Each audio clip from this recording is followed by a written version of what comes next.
Does filtering your garden water make any difference at all? That's the question of this video. I've got two identical compost piles here, one with filtered water and one with unfiltered water. This one's got tap water, chlorine, chloramine, fluoride, heavy metals, whatever else is in the tap water, that's what's in here. Does that kill off the bacteria in here and slow down the decomposition? Or does it make no difference at all? Does filtering the water have zero effect on the bacteria? That is the experiment I have for you today. Let's get into it. I'll show you the results at the end of this video. I live in the high desert. We get almost no rain, which means I have to water my entire garden all year round with city water.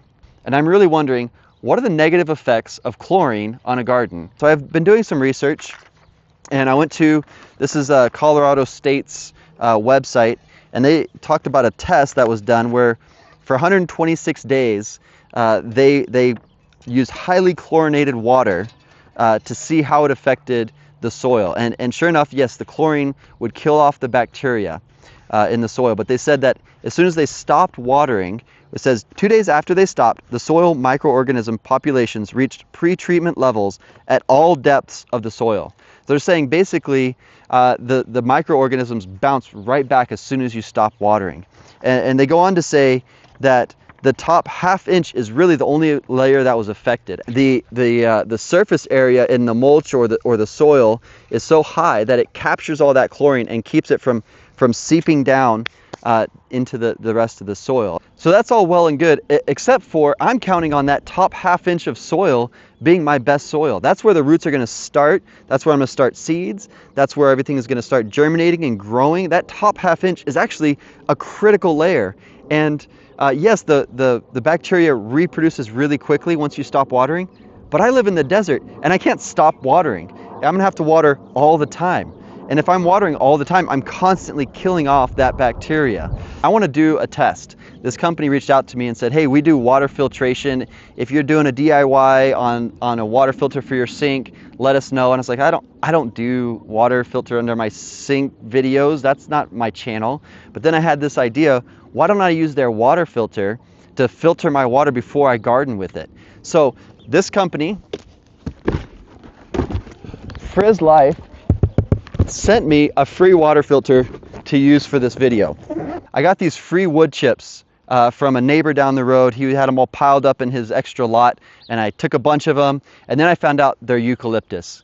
And eucalyptus has an oil that will actually kill and suppress other plants from growing. So I have to hot compost these to break those oils down and make them a useful mulch for my garden. And what I'm curious to find out is if I'm spraying tap water with chlorine in it on these wood chips, am I suppressing and hindering the growth of the bacteria that's going to break down these wood chips? So what I'm going to do is I'm going to run an experiment. I'm going to take these two rings and I'm going to fill them up with wood chips, and I'll do one using this filter from Frizz Life, and I'll do one with nothing, just by itself, and we'll see which one gets hotter faster. And if the unfiltered water does heat up faster, then we know that the bacteria has been killed off and suppressed through the chlorine, and that chlorine will keep that bacteria from growing and thriving in that top layer. Okay, let's go ahead and get this opened up and see what they sent me. Let's see what we have here. Okay, accessory kit. In the accessory kit come 2 long hoses, 1 short hose, nice high quality braided hoses, stainless steel fittings, screws, tape, hose fitting, and we've got here, do not throw away, free replacement if broken. Okay, cool. So these are for removing the filter cartridges. Okay, so this is just a strap, kind of like for like an oil change, right? This has 3 tiers, 10 microns, 5 microns, 0.5 microns. This one removes sediment, sands, dirts, rust, debris, big stuff. This one, chloramine, sediment, chlorine, and bad taste. This one reduces lead, other heavy metals, sediment, chlorine, and bad taste. So this one is one that we're really particularly interested in, all the way down to 0.5 microns. We didn't even talk about heavy metals, lead, things like that, other things we don't want in the water. I'm going to use this in a weird gardening way, but it's meant to be for use under the sink. But we'll see if my application works. I'm mixing the 3 compost piles together that I already had going to try to get a consistent mix of wood chips, so that one pile doesn't end up with more green material or finer material and then heat up faster and ruin my experiment. I'm trying to control all the variables I can and isolate the one variable of water type. I got a haircut in between shots. This feels so much better. We're ready to go. All right, I'm going to take these piles, put them together and mix it really good. I want to have consistency between the 2 compost piles. And so I want to make sure these are all kind of mixed in. We got the same kind of stuff. Things are looking good. So we'll take scoops from each thing. So I've got this pile mixed up really good between the 3 different piles I had. Let's go set up the water filter. I want to take a break from shoveling. Okay, so the water goes from 10 to 5 to 0.5 microns flowing this way. It comes with a little bit of Teflon tape. You don't want to do too much because then it just bunches up. And this goes on here. By the way, I use these on almost every single project I ever do. A friend of mine gave these to me. They are German made, super high quality, pretty expensive, but worth it. Man, these guys, there's a little button here, push the button in and it adjusts the size, and then they are just super powerful. So I'll leave a link in the description below for these Knipex. You can get different kinds, different brands, but I think Knipex are the best. So this is a pretty easy setup. You get a 3/8 elbow from a dishwasher. It goes to a hose fitting, and on the one side you can just Teflon tape the male threaded ends and then screw it all together. The other side is pretty easy as well. You just take the 3/8 braided hose, screw it in with the Teflon tape, and then on the other side use the adapter that comes with it, and it goes to 1/2 inch. Then you need a 1/2 inch to 3/4 inch hose thread adapter. Pretty simple, straightforward. So we've got 3/4 inch hose, 3/4 inch hose, and we'll see how this goes. We're gonna 3/4 inch hose, 3/4 inch hose. We'll see how this goes. That's funny.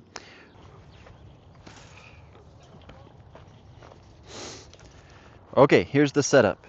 So I've got the garden hose coming up, and then we're splitting off, and this will go over to the unfiltered side, and we'll water the compost as we fill it up with unfiltered. And then the other side of the split goes over here to our water filter through the 3 stages, then comes out super clear, super clean, and then we will water with filtered water this compost bin. I'm going to try and do even amounts for the most part. Just go back and forth so we get about the same amount of each thing. It's not a lab here, we're not perfect, but the best we can. Then I'm going to try and do the same amount of coffee grounds for each one. So I'm going to use about 1 quart, and that's just going to give it some green material to keep it hot, keep it moving.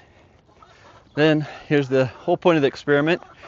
We're going to turn on the water and just soak it down. All right, so let's just do, I don't know, 30 seconds. We'll count to 30 seconds. Let me check the camera. So yeah, it's obviously going to have a lot more flow, so I won't have to do it quite as long. All right, now we'll just keep doing that all the way up. The problem with this mulch is that it's mostly brown material. To get a good hot compost, you need a good mixture of green material and brown material. And I really don't have a lot of green material because I live in the desert. So what you can do is most coffee shops will actually give away for free their spent coffee grounds. They'll set them aside and put them in a bag, and you can just go in and ask for them, and you can take them for free. And so we went to the local Starbucks, and there's a couple other coffee shops around town, and we just went and collected as many of the spent coffee grounds as we could get. Well, that took so long my battery died during the time lapse, but here we go. We got 2 compost piles, one with filtered water, one without. Let's let these piles sit for a few days, and we will see what happens. Is the filtered water going to make this heat up faster? Is the bacteria going to be more alive in here, or is it going to be this pile here that has the chlorine and all that? Or are they the same? We'll monitor this over the next few days and see which one of these heats up faster. All right, it's been 6 days. The results are in. Both compost piles have come up to temperature and stabilized, and here are the results. As you can see, the filtered water compost pile started rising in temperature almost immediately, and then just kept going from there. The compost pile that was not filtered, that had chlorine and all kinds of other things in it, clearly that killed off some bacteria and slowed it down. After a few days, it caught up, and it eventually, the bacteria rebounded and came back to life, and the compost pile is doing really well now. But obviously, the chlorine is doing something to the bacteria, killing it off, slowing it down. I live in the desert. I'm going to be watering my garden almost every day, maybe every other day at the least. I'm going to water the whole thing. I'm not going to use a drip system. A drip system will put water only right where the plant is. But I want the whole ground to be alive. I want all of that bacteria, the mycorrhizal fungi, the networks of fungus to be thriving throughout my whole garden area. And that means I'm going to spray water all over this place. I get almost no rain here in the desert, which means I have to use tap water. But that's a lot of chlorine to be dumping on the garden. So I got to get that chlorine out, otherwise I'm just killing my bacteria over and over and over again. Don't get me wrong about chlorine. I am super glad that the city puts chlorine in the water, because I want water to be delivered to my house that doesn't have bacteria and viruses and things like that in there. I'm glad the chlorine kills all that off. But when I'm going to water my garden, I got to take that chlorine back out of the system.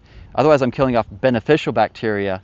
And so that's what this filter is going to do.